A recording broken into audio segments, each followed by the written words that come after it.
पंतप्रधान नरेंद्र मोदी आज दिल्लीतल्या विविध विकास कामांची पायाभरणी आणि उद्घाटन करणार. आर्थिकदृष्ट्या दुर्बल घटकांसाठी नव्यानं बांधलेल्या 1675 सदनिकांचं पंतप्रधानांच्या हस्ते वाटप. परकीय गुंतवणूक आकर्षित करण्यात महाराष्ट्र सातत्यानं अग्रेसर. अवघ्या 6 महिन्यात राज्यात वार्षिक सरासरीच्या 95% गुंतवणूक. मुख्यमंत्री देवेंद्र फडणवीस.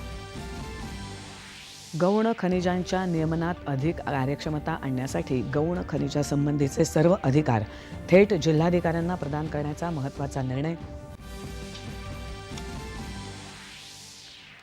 महिला शिक्षण आणि समाज सुधारणेचं कार्य करणाऱ्या पहिल्या महिला शिक्षिका क्रांतीज्योती सावित्रीबाई फुले यांच्या जयंतीनिमित्त राज्यभर विविध कार्यक्रम. अमृत योजनेअंतर्गत कल्याण डोंबिवलीसाठी 357 कोटी रुपयांच्या पाणी पुरवठा योजनेला उपमुख्यमंत्री एकनाथ शिंदे यांची मंजुरी.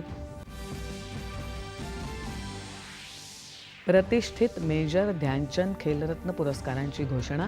नेमबाज मनू भाकर, बुद्धिबळपटू डी गुकेश, हॉकी कर्णधार हरमनप्रीत सिंग आणि पॅरालिम्पिक ॲथलीट प्रवीण कुमार यांची निवड.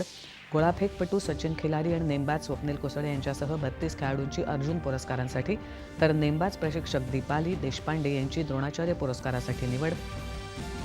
आणि बॉर्डर गावस्कर क्रिकेट कसोटीच्या 5व्या आणि अंतिम सामन्यात ऑस्ट्रेलियाविरुद्ध भारताचा डाव गडगडला.